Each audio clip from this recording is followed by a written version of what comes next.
Mr. Barghouti, welcome back to our program. This is quite a momentous day in the prosecution of this war over the last year.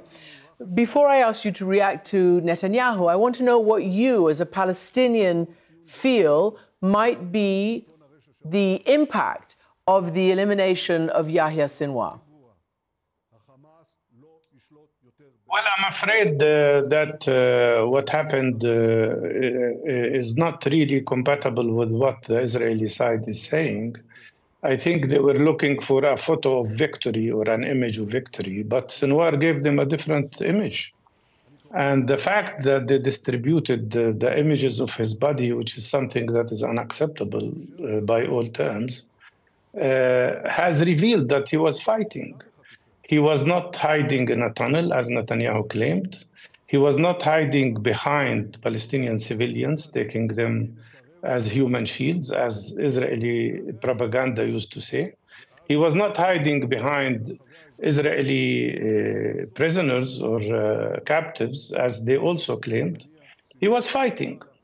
And this image will make him look like a hero for most Palestinians and most Arabs and most people who are against Israeli occupation and against the oppression that Palestinians are subjected to. So in my opinion, Sinwar one more time has failed the Israelis. He has failed their intelligence. They couldn't get to him. He, not only on the 7th of October, but during the whole last year, and they admit that. And he fought. He was courageous, and he was not a coward, as they claim. But the big question here is, after the death of Sinwar, will this push for ending this terrible war? Will this force Netanyahu to accept a ceasefire? I doubt it. Because in my opinion, Netanyahu doesn't care about the Israeli hostages, as he claimed. He doesn't care about their lives. All he wants is to expand this war. And he's substituting an occupation in the West Bank by enlarging it and making it an occupation of West Bank, of Gaza Strip, of big parts of Lebanon, as he hopes. And he wants to drag the whole region into a terrible regional war, hoping even to drag the United States into a war with Iran.